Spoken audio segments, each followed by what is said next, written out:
Hoiberg will launch the three. Oh, he hits! Clobber to left field. Another double for Washington. This time it's Nick Kresnak. But no doubt, 2-run, go-ahead homer in the 7th. The bat flip puts the exclamation mark on a comeback. An RBI knock from Kresnak, who's had an incredible night. Sam Hoiberg, the son of the coach, to steal the bucket. Welcome back to the sports section. We are live, a live episode of the sports section this Wednesday evening. I'm Matthew Mounsey, joined by our guy, Tim Daly, and we are live for the Huskers game. Watching our guy, Sammy Hoiberg, in the background. We're going to do a full episode, talk about what we normally would, get a lot of football going, but we'll also have the Huskers on in the background and be talking about that as we go. But Timmy, how we doing, brother? Doing great. Live from Moraga here. Happy to be here, man. Thank you for having me. And we're getting viewers early on the Instagram. Shout out everyone in the chat. They're spamming W's in the chat right now. That's big time. Huskies and Huskers are tipped in Lincoln. Our guy Sammy Hoiberg getting his 19th consecutive start at point guard. The 18-0 Huskers are the number 7 team in the country. And I think that's just where we start, Timmy. We just saw Indiana go 16-0 and win a national title. And something just as unlikely is happening in Lincoln with the 18-0 Huskers. It's been outrageous. That's incredible to see what they've been doing this year. And we've talked about it a little bit off the air, but what they're doing with their seniority and not really getting these blue chip prospects, kind of the way that Indiana built their thing. And it's really incredible to see. I'm obviously in their corner, even though I got my Huskies jersey on right now. But yeah, they're one of 3 remaining undefeated teams in the country, knocking on wood as we speak. But yeah, I mean, it's the Huskers, the Wildcats out of Tucson, and Miami of Ohio. The Redhawks out of the MAC. They've been getting by, I think, 2 overtime wins in a row for them. Patty's cousin Roy Kane in the chat saying that the Huskies are going to shock the world tonight. Ooh, early miss from Price Sanford. Don't see that a ton. Dude, he has been unbelievable since transferring from Iowa this season. And you talked about the seniority, but Price now being a junior is one of the younger guys on the court. Here's Sammy. Oh, he traveled. Oh, he lost the ball here. Oh, that was good. Come on, Sammy. That rare turnover. He's second in the country in assist to turnover. He just turned it over in the first 2 minutes. Yeah, he'll check the box score in a little bit. It'll be 5 assists, 1 turnover. Yeah, but we did mention off the top, Indiana going 16-0. Awesome national title. Miami kept it way closer than I thought they would. I mean, their defensive line was just so impressive. And really, we didn't talk about that a whole lot. I mean, I know we were impressed with Ohio State's defensive line, for example, and same with Texas Tech. But Miami's defensive line was really kind of the shining star, aside from Fletcher and Tony on the offensive side of the ball. Well, and for me, it was Curt Cignetti all season for Indiana. Yes, Miami had a terrific defense, but going into that game, I kind of thought that, Price for 3-2 Huskers, 2 minutes in. Going into that game, I kind of thought that Indiana had the better defense, and Miami's defense had been the best in the playoff, but it was the game plan for me. I mean, year 2, Curt Cignetti's the best coach in America. Completely outrageous. And the 4th and 5 play call, QB draw with Fernando Mendoza was just the perfect call. You can't do it any better than Curt Cignetti did in that game. Absolutely. And like you said, keeping it in the hands of the Heisman winner this year. I mean, going into the game, I think he had 8 touchdowns and 5 incompletions going into the national title through the playoff. And right, like kind of just you said, keep it in your best player's hands when you need him most. And I mean, just an unbelievable run and effort from Mendoza there. It was really cool. Indiana looks like they'll be the preseason number 1 next year with Josh Hoover coming in from TCU. But I was disappointed, man. Our guy Alberto is leaving. Fuck. Yeah, he's heading to the ACC. So, I mean, he'll see Miami again next year. But how do you feel about Hoover? You know, like as a TCU fan, he's moving over to Indiana. Just knowing how the way that Kurt has developed these QBs. Yeah, we got a couple TCU guys in the Instagram live right now. Go ahead and drop your guys' thoughts, but I'll give you mine. Have never been the biggest Josh Hoover fan. I don't really feel like he's a true leader. And there was actually a podcast right after the TCU season ended with Ken Seals, who played the bowl game at quarterback. That was his last collegiate football game. And he kind of just let it out. He sort of said that it seemed like Hoover was checked out after the Arizona State loss. He said that Kendall Briles, the OC, almost got fired after the BYU blowout. Sammy backdoor off glass. There's two, tied at 6-6, almost 4 minutes in Lincoln. But my thing with Hoover is I just don't think that he ever had the locker room. I think that a lot of guys had more respect than him, and it just didn't seem like he could really carry that workload as a leader. I think that he's incredibly talented. He can sling it all over the place, but he did lead the country in interceptions this year. Sure, he was top 5 in passing and passing touchdowns. I think Cignetti will probably fix those pick issues. He didn't make great decisions throughout the course of the season, but TCU runs a really high caliber offense, kind of similar to Indiana. So I'll be interested to see if he can stay away from those picks. I think that Cignetti will turn him into something a lot better. But if Hoover wins the Heisman next year, I'm just going to fucking lose it. Cole Pathick says that Hoover is going to win the Heisman next year. Joe Winnick says Hoover is going to miss a bowl game. I like that take. Josh Hoover loses football games, 2+ picks and 4 losses. What? I agree with Joe's take. He just causes losses. I guess you got to see a little bit of Hoover this year, but what do you make of the now national champion Hoosiers going into next year? I mean, they obviously have the coach like we've already talked about. The interesting thing for me, I think, to kind of deal with in all this is how do you deal with maybe the higher caliber player wanting to come to Indiana now? Maybe say a 4-star or 5-star, whether that's out of JUCO or even high school now. Well, I think Mark Cuban's paycheck probably helps that. UW is up at the first media, or no, excuse me, Nebraska up 8-6 at the first media timeout in Lincoln. I think the Mark Cuban paycheck kind of helps with that. I think that their NIL will just continue to increase, and people are going to want to go play for Cignetti. I think they'll be able to get their guys, but it's a transfer portal. It's a transfer portal world at this point. I think he's going to go out and get proven guys like a Josh Hoover. But we do have some more Nebraska fans joining the live right now. So let's talk about this Huskies matchup in Lincoln. You've watched a little bit more of Washington this season than I have. We've been to countless UW games together growing up. I've been to just about every single one until I was 18 years old, but am a little bit more on the Husker wagon now, cheering for the guys, Sammy and the guys from Lincoln tonight. But Hannes Steinbach has kind of been the story. He looks like he's the Big Ten Freshman of the Year right now, yeah? I mean, obviously, he's very talented. With that said, I think there's still a lot to be made of that. One thing that's very noticeable, I think, as a Huskies fan, is the transition from the Pac-12 to the Big Ten. The Big Ten is a much stronger, I would say it's a much deeper basketball conference at this point, and especially when you're traveling coast to coast every other week. I think that's tough on the players, especially UW, who probably travels as much or as many miles as any team in the country. But Steinbach's a good player. I think in terms of his NBA development, at some point he's got to be able to shoot the 3, obviously. That's a huge thing.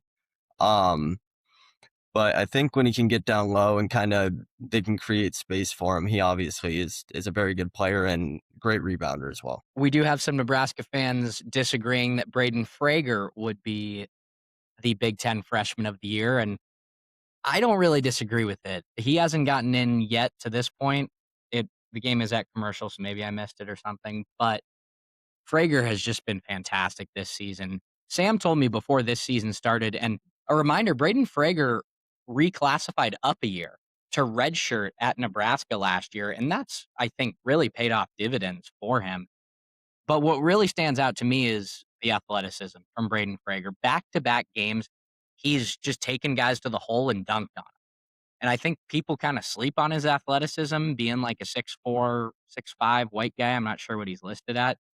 but holy smokes, can this kid get off the floor in a hurry? And it's going to be a great matchup with him and Steinbach. Yeah, I mean, he can absolutely stretch the floor as well. I mean, he can still shoot the three ball.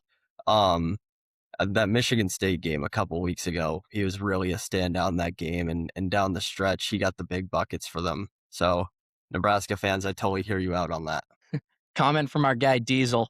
If Frager dunks on Steinbach tonight, Mounsey in parentheses, the media. Yes, we are the media here on the sports section. Very highly respected outlet. Everyone knows that we only give the best takes and truth and all that. Needs to declare Frager freshman of the year. Okay.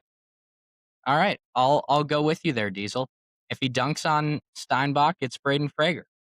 8-8 now, by the way. Rank masked at the line.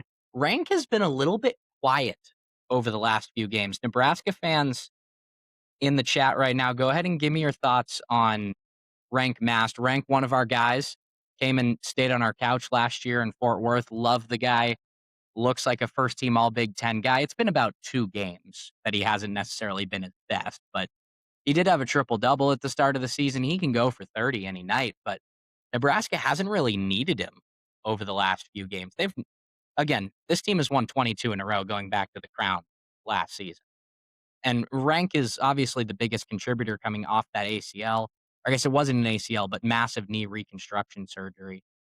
And he's the guy in Lincoln. Absolutely. And I think a little bit of the production fall off is a little, I think he put the nation on notice, especially in the first half of that Michigan State game, is what I would point to right away. Not that he hadn't already been playing great throughout this year, but I think he started the game 5 for 5 from 3 and really had the crowd in Lincoln going. Like that was something I really hadn't seen. It's really great to see. I mean, 14,000, unreal. Yeah, and I think they've sold out every game for the rest of the season. Back rim miss from Rank, 12-10 Nebraska. Sammy almost in there on the rebound. He leads Nebraska in rebounds, by the way, as a 6-foot point guard, which is just outrageous. Pretty cool. And steals, I think second in the Big Ten in steals, first in the conference in assist to turnover, second nationally. Going back to UW, Timmy, Zoom Diallo was a 5-star guy out of Federal Way High School. Is that right? I believe he might have gone to either Federal Way or Curtis, one of those two. Yeah, one of those South Seattle public high schools. He was a 5-star, one of the best recruits in the country, and I feel like he's kind of underperformed compared to expectations. What have you seen from Zoom Diallo this year? I definitely expected a little bit more. Again, the thing that the Huskies that's kind of holding them back a little bit is they really can't shoot the ball, and they kind of think they can. So they tend to shoot a lot of threes, and the percentages are not very high with that. In terms of Zoom, I've kind of seen him become more of a system player as he's gone on at UW and kind of fall more into system and become a college player, as opposed to kind of having his own in high school and being able to kind of maybe isolate a guard and have his own space and take 10 dribbles, as opposed to now where it's, 2-3 dribbles and it's out, next pass. Braden Frager did have a really nice Euro step layup there. Looked like he landed on a foot and kind of rolled his ankle a little bit, but seems like he's moving okay now. Rank from 3, cash it, big fella. Nebraska up 7, 8 minutes in. I was having a little bit of a back and forth in, yes, Diesel, Frager did roll his ankle, thank you. I was having a little bit of a back and forth in the chat with Connor Stockamp. Do you remember Connor Stockamp? Possibly. I apologize if I do not, Mr. Stockman. No, you're good. He went to OLL and then Blanchette, but he is a diehard Dog Hoops fan. He wants Danny Sprinkle out. And I asked him who he would want to replace Danny Sprinkle. He says just give the keys to the castle to Brandon Roy and Quincy Pondexter. Your thoughts? I mean, that's interesting, especially with how intriguing NIL is, with something like that in the recruiting trail nowadays, for I guess what it's worth and how I'd put it as a Husky fan that's always been so strange to me is Seattle is a really good basketball city.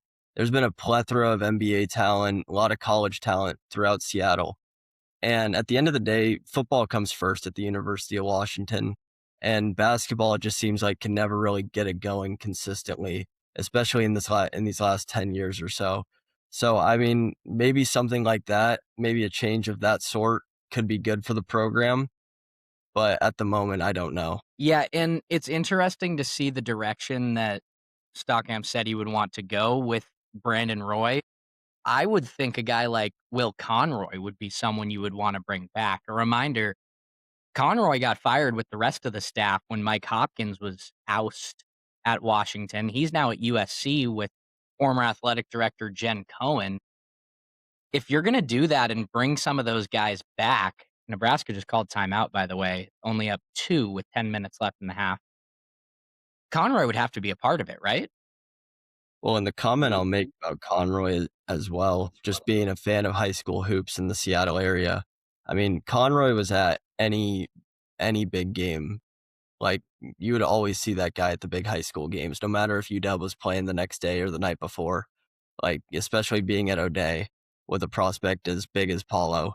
Like, Conroy was at every one of our games, like all 20, and definitely a presence at even like the Rainier Beach and Garfield games as well. He was really a mainstay in Washington high school basketball. It really sucked to see him leave because he survived the Lorenzo Romar firing, but then couldn't survive the Mike Hopkins firing.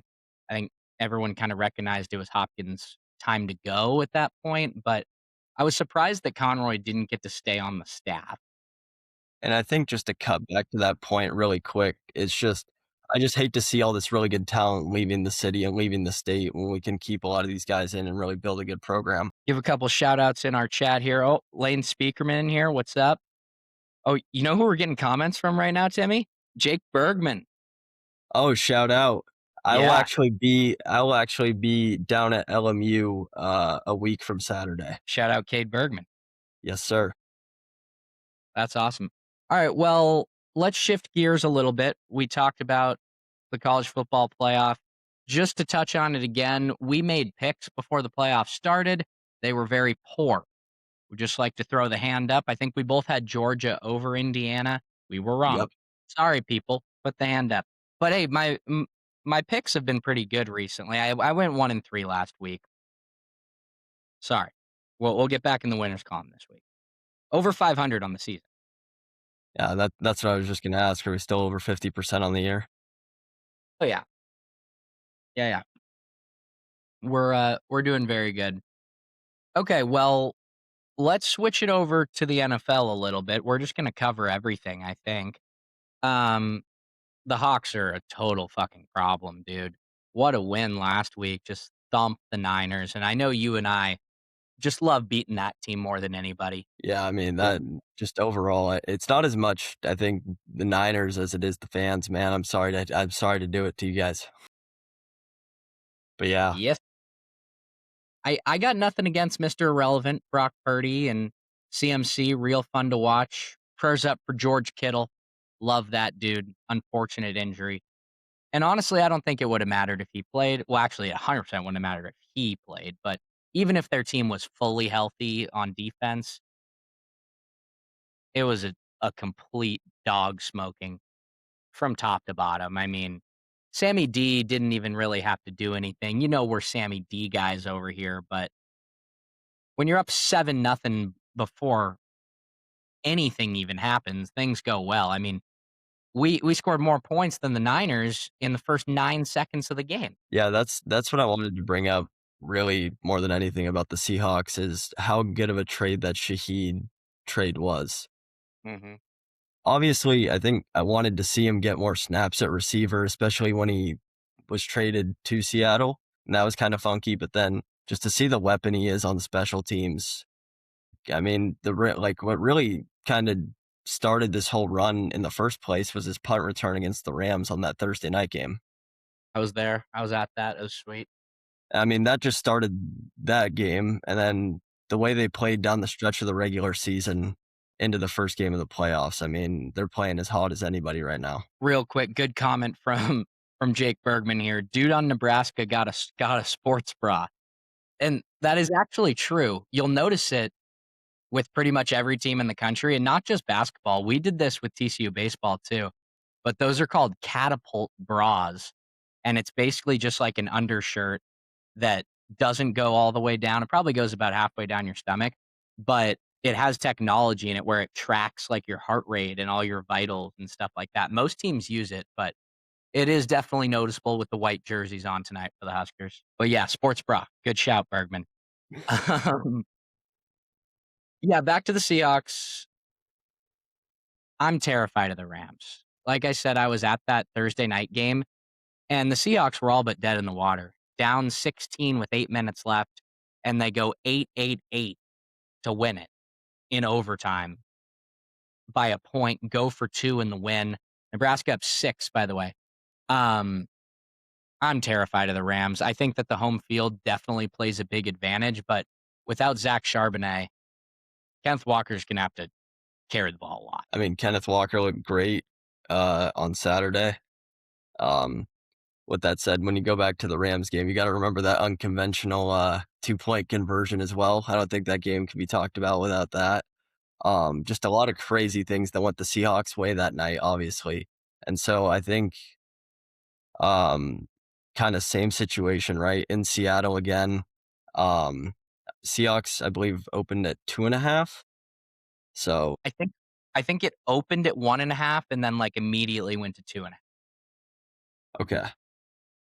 But still 2.5 from what I've seen. I mean, yeah, what you said though. I mean, Stafford looked really good. The conditions in Chicago were terrible, but with that said, I mean, Chicago had everything going their way. They had some of the craziest magic in the fourth quarter this year, and the Rams still found a way to beat them at Soldier Field. Bryce Sanford from downtown, 3 of them for Nebraska, up 7, just under 9 minutes left in the first half in Lincoln, 26-19 Huskers. Bryce has 8, 2 of 3 from downtown. Where were we? Oh, I wanted to talk about that Bears game. Holy shit, dude. I'm a Caleb Williams hater. I have disliked him since he was at USC, but what a performance. That fourth down throw was one of the best throws I've ever seen in my entire life. I mean, just absolutely ridiculous. He's just doing what he does best, and that's just extending plays, and he has an incredible arm talent. I mean, I remember that first Red River game when he got to step in for Spencer Rattler, and from day one, like from first snap, you just saw it. And obviously, like you said, he had his ups and downs transferring to USC, but to see it kind of shake out this year in year one with Ben Johnson kind of having a real head coach for the first time, having a guy that knows how to run an offense, did pay huge dividends for the Bears overall, and especially Caleb Williams this year. Yeah, Ben Johnson did a phenomenal job with that team. Price from downtown again, I think might have gotten tipped, came up way short. A good note in our chat here, and as I'm looking at the screen, it does look like Braden Frager's ankle might be banged up. He came out, and I don't see him on the bench. He could be over at the trainer's table, maybe back in the locker room, but it's kind of tough to tell. Looks like Rank Mast and Jamarcus Lawrence going to check back in for Nebraska. But the next whistle will be the under 8. Huskers 10 of 18 from the field, 4 of 9 from deep. Let's see. Might just call this possession. Price from downtown. Sure, all 3 of those.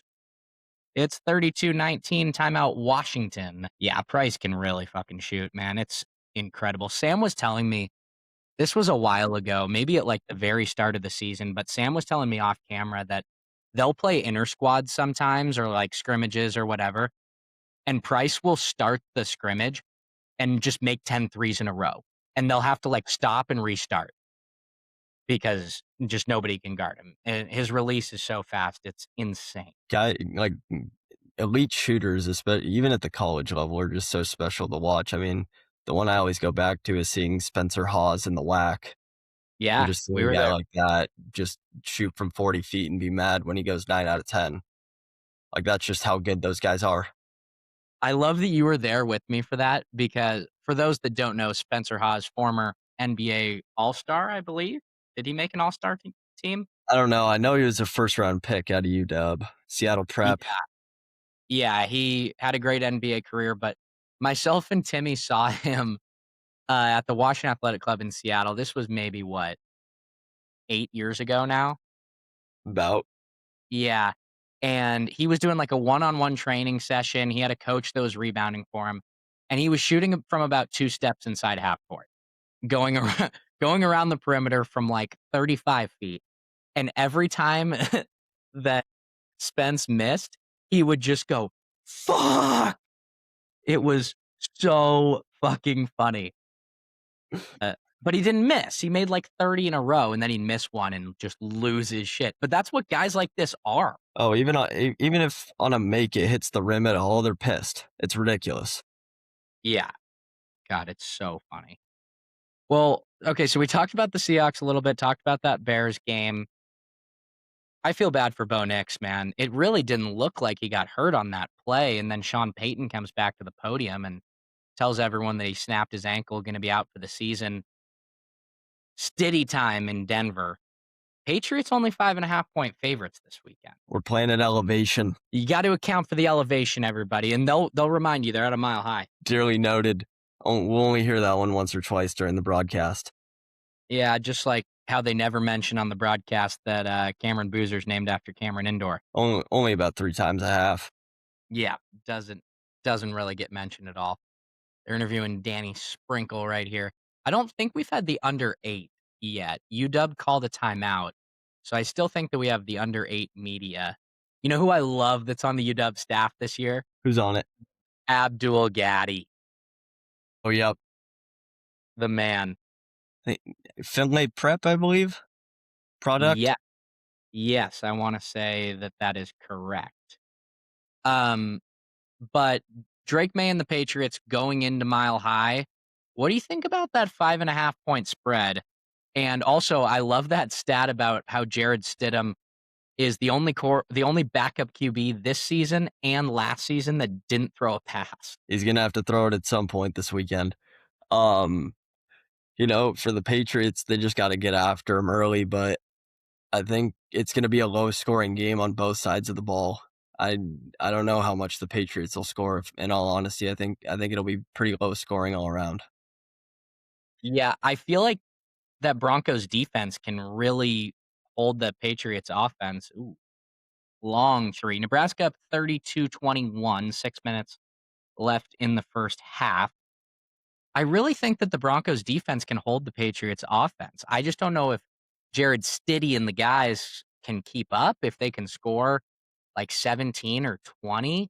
I do like the under, but we've seen weirder things happen, right? Absolutely, and I think a big thing for the Patriots and Drake May, not that he had, I think he's played okay. I don't have any problems with the way he's played. I think the big thing for him is when he putting the ball on the carpet. He's had a little bit of a fumble issue in the 2 playoff games so far, and I think if the Broncos can get those plus field advantages, off turnovers and things, that can really hurt the Patriots. Yeah, I think he put it on the carpet 4 times against the Texans, lost 2 of them. But you know who was the worst fucking thing I've ever seen in that game was CJ Stroud, dude. Did you watch the first half of that game? He was finding the wrong team. Sammy just missed from downtown, but a foul underneath. Barricade Buchton down. Hopefully we'll get to see Braden Frager get back into this one. Husker fans calling for a replay. I'm not really sure what they would want to replay. But oh my God, he threw it to the wrong team the entire first half. 4 picks in one half. I really thought they were going to go to Davis Mills in the second half. No, it's a huge credit to that Texans defense for even keeping them somewhat in that game all the way to the fourth quarter. Yeah, their defense is insane. Well, we have about 5 minutes left in the first half. Let's see, we're about 30 minutes in here, so we'll probably go up until about halftime here. But let's get back to college basketball. I think you watch more college hoops than just about anybody. What have you seen over the last week from other teams? Storylines. We did see Purdue go down last. Yeah, I think that the top 5 is starting to mix around a little bit, which is good. I mean, Iowa State fell twice last week. They got absolutely smoked in Lawrence. I don't know if you saw that game. I did. I watched that game. Holy shit, the Jayhawks gave it to them. So for those that don't know, I attend St. Mary's currently. I'm a huge St. Mary's basketball fan, and we had a good player by the name of Joshua Jefferson who transferred to Iowa State, and I saw a stat on him today. He's the first Iowa State basketball player to ever record a triple-double, and he's got 2 of them this year. It's a little bit painful in terms of the transfer portal. It definitely hurts the Gales. Give me a Gales update. What's going on in Moraga with your guys? Bad loss at Santa Clara on Saturday. The big thing that's an issue right now is, I guess, our best quote unquote loss was Vanderbilt, who is really slipping and is a big storyline right now. I mean, the last 3 games, they have not even looked like a ranked team. Yeah, they came to Austin and looked horrible against Sean Miller's guys in Texas.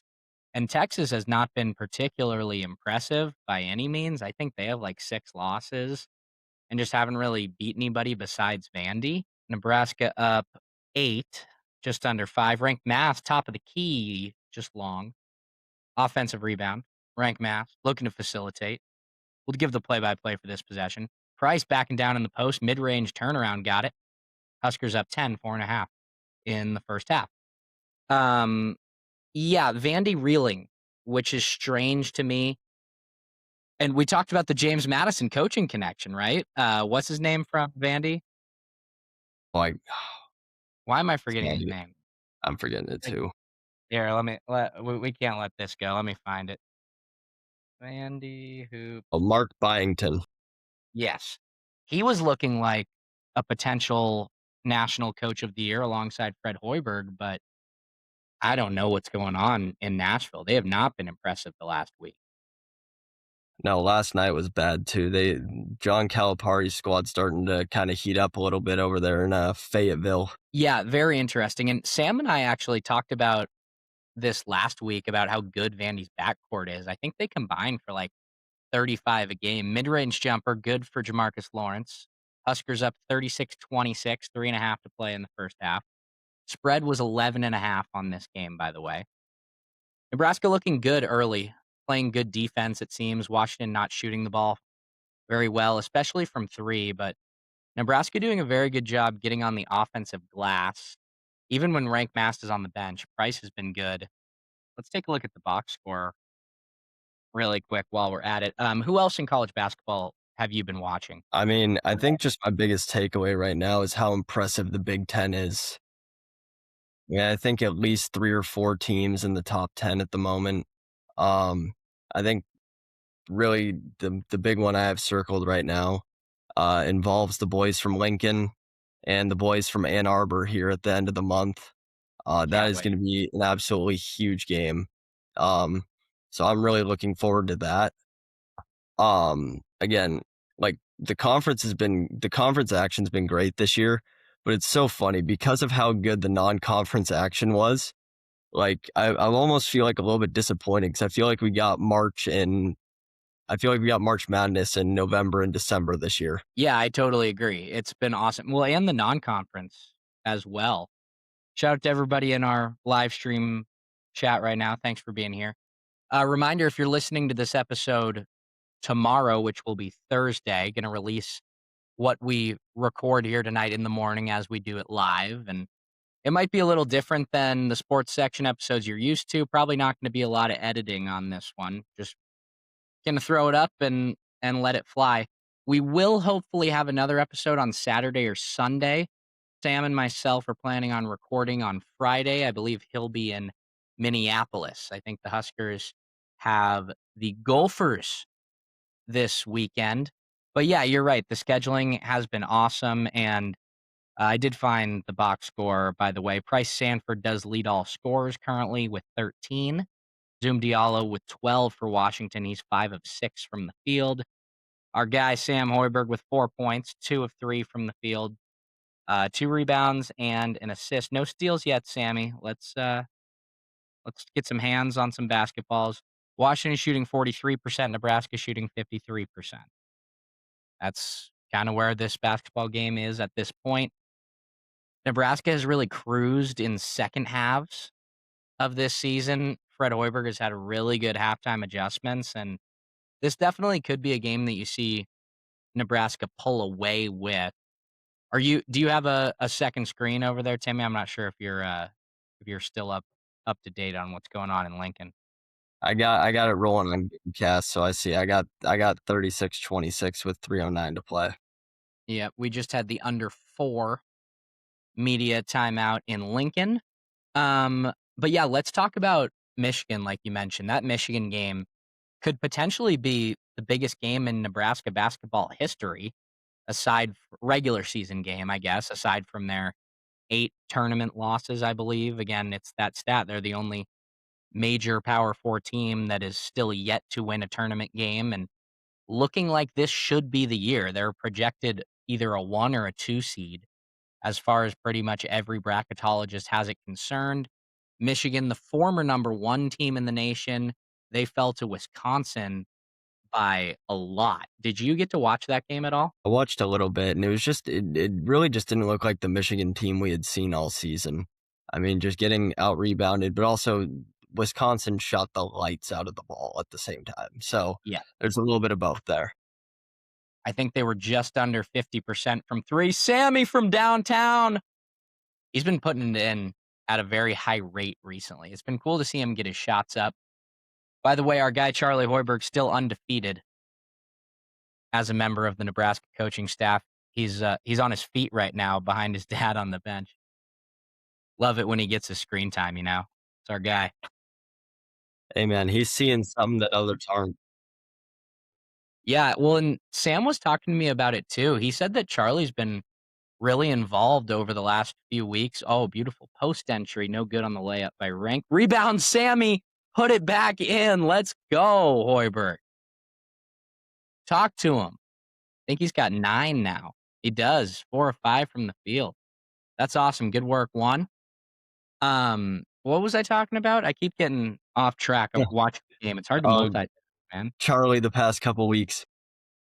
Well, yeah, he's been drawing up plays, I guess, really like being involved with the coaching staff, which is super cool to see from our guy. Big congrats to him and the Huskers. I know it's an unreal season in Lincoln, but it kind of gives me the Indiana vibe. I don't know about you. I feel like this could be a special season in the same kind of light that we saw from the Hoosiers that ended with the national title on Monday. Well, absolutely. And I think that the main factor that I kind of gained from both schools is that they have incredible fan bases. No matter what sport it is, I mean, Indiana and Nebraska show up for their teams, especially in Lincoln, as we've mentioned plenty of times. When you have that fan support, for your team year in and year out, it's really good when you finally get that good season or whatever, and you just have everybody behind you. And I think the boys are really feeling that at the moment. Shout out to whoever's running the TCU SIGEP account these days. Thanks for being in the live and commenting. Appreciate you. Trying to think who it. Oh, is it Summers? Summers? If it's you, shout out, brother. Appreciate you. Just over a minute left in the first half. Huskers up 41-28. Our guy Sam Hoiberg with 9 already in the first half. Watch out for that career high. Career high is 18, set a couple weeks ago. But let's talk a little bit more about college hoops. One of the coolest storylines this season has been Miami of Ohio. They remain one of 3 undefeated teams, including Nebraska and Arizona. But they went to double overtime last night, I think, and pulled out a win like 105-101. But I did see a tweet, I think, from John Rothstein today, and it definitely rings true. When selection time comes, if you're Miami of Ohio, and for whatever reason, maybe you don't win the MAC this year, and you're trying to turn it into a 2-bid league, send in the receipts of everyone that refused to play you. Right? They're sitting right now at 25 in the country. Their last 2 games have been absolutely nuts. I think they've gotten into triple digits the last 2 games, both overtime wins. I've watched this team play a couple times now. They're a lot of fun to watch, I'll tell you that much. Come tournament time, they're definitely going to be someone to watch because of how well they shoot the 3-ball, and they just gun it, man. They got dudes all over the floor that can shoot. They don't exactly have a ton of size, which will be interesting to see, but man, those dudes can shoot. 3 seconds in the half. Sam bringing it up, driving to the rack at the buzzer. No good. and the Huskers take a 13-point lead into the half over Washington in Lincoln. The offense playing very well. Sammy a little bit frustrated. Looks like he wanted that one to go. Well, we got a couple more minutes here. Maybe we can kind of wrap up with the first half of this one. Huskers look to be in control, assuming that they'll probably pull this one out. But before we get to Nebraska, Washington in the first half of this one, let's go to that other undefeated team in the country, Arizona. Because I remember you texting me, I think literally the night that college basketball started. And I was watching this game too. I think I might have had it on in a quad box or something. But you texted me and you go, holy shit, Koa Pete is a complete problem. And you were right, my man. Total problem. This freshman class in general has been absolutely outstanding this year across the board. You see guys all over the place that could be the number one pick this year, realistically. But they have another really good freshman, Braden Burries, I believe, who has also really stepped up. He had a little bit of a slow start first 5 games or so. But man, once he got going, I watched a couple games of his where he had these heat checks, like 2-3 straight possessions in a row where he'd just come down and just drill a 3 from 30 feet, no problem. Yeah, Arizona's been extremely impressive, as has the Big Ten, like we mentioned, Nebraska, Purdue, even those kind of mid-tier teams like Illinois and Indiana, Wisconsin had obviously a huge win. The Big Ten seems terrific. The SEC has been pretty good. I think Alabama has been impressive this year, but they've been inconsistent. What's your take on Alabama? I mean, you're getting the same Alabama experience you always get. They're going to shoot any open 3 that they look at, no matter if there's 29 on the shot clock and they literally just got the ball. I think the team to watch right now, especially the way they handled Vanderbilt last night, is Arkansas. Arkansas looks to be playing some really good basketball right now. And, you know, the SEC isn't what it was last year, where I think they had, 13 teams in the tournament or something ridiculous. It was I don't insane. remember the exact number, but I know it was double digits. But yeah, I think the 2 strongest Power 4 conferences this year probably have to be the Big Ten and the Big 12. The top teams in both those respective leagues look really, really good. Frogs did have a comeback win last night, beat Okie State by 3. Huge win for Jamie and the guys. I think you guys are on a roller coaster. Yeah, last week's bracketology, Lenardi had TCU as the last team in, I believe. I think we're probably going to miss the tournament. I don't know. I don't really believe in the roster that Jamie has this year, and I don't really believe in Jamie, honestly. But stranger things have happened, I guess. I don't know. I think it's time for some new blood in Fort Worth on the basketball front, but that's for another day. Let's finish things up with the first half of this one. Nebraska played outstanding defense, really ran UW off that 3-point line. Washington went just 2 of 9 from deep, and both of those were Zoom Diallo. He has 12 at the half, but 3 starters for the Dogs are scoreless. It's not a recipe for success. No, Steinbach on a 4. Yeah. Oh, and actually, this is funny. So Kamari, I don't even know if that's how you say it. Kumari, something like that. Peterson, number 0 on Washington, is 0 of 6 from the field, 0 of 4 from deep. This was a text from my dad earlier today. My dad goes to pretty much every Washington basketball game. You're unaware at this point. This was a text from my dad. Tell your co-host, meaning Sam, if number 0, Kimari Peterson, has not been hot behind the arc recently.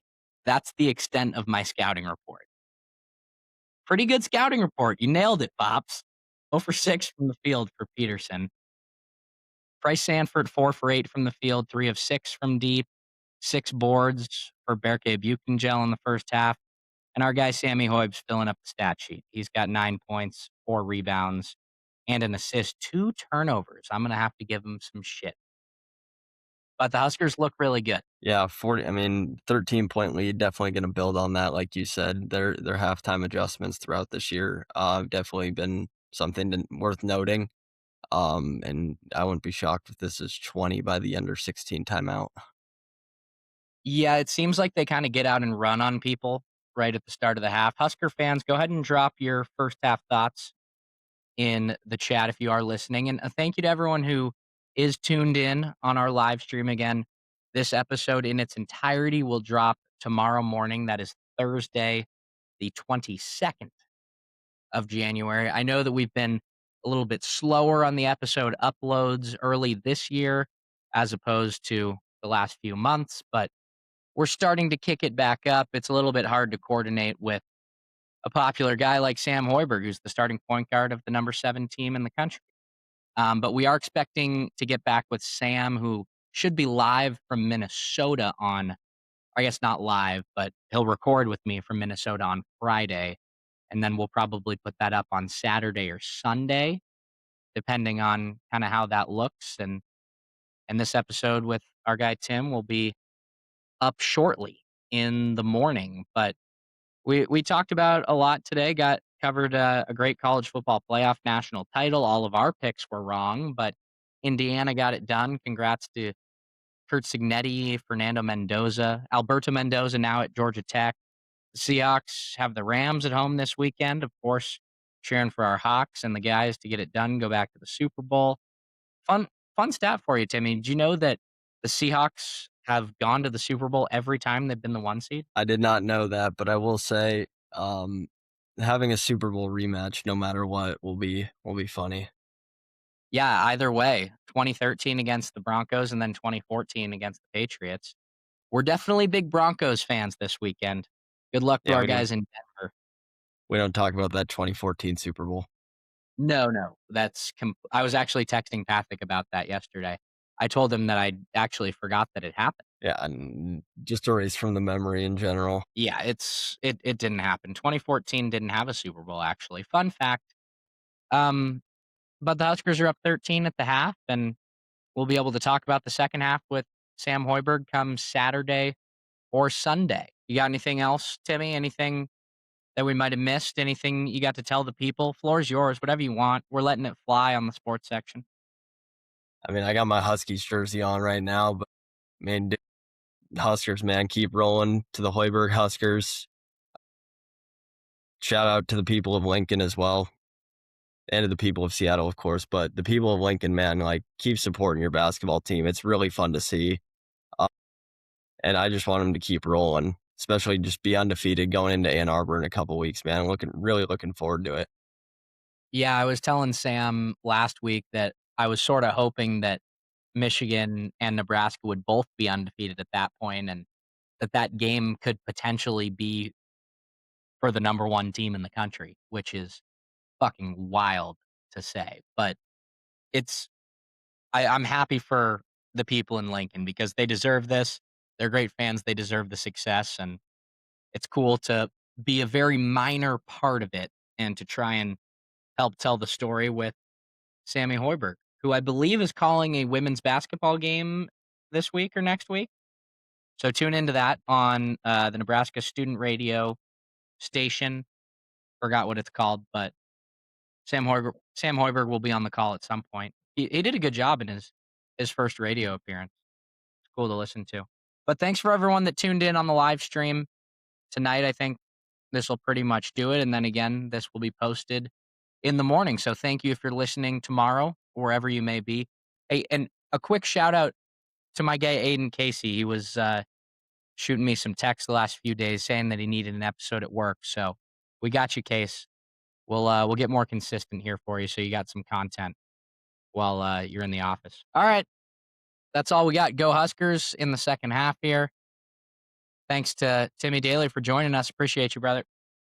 Yeah, I appreciate you guys for having me on, and thank you to all those tuned in. Always. We'll be back on Saturday or Sunday with a full episode. All right. For Sam Hoiberg, who's currently playing basketball, and Tim Daly, I'm Matthew Mounsey. Call God. Thanks for listening to the sports section. We'll see you guys next time.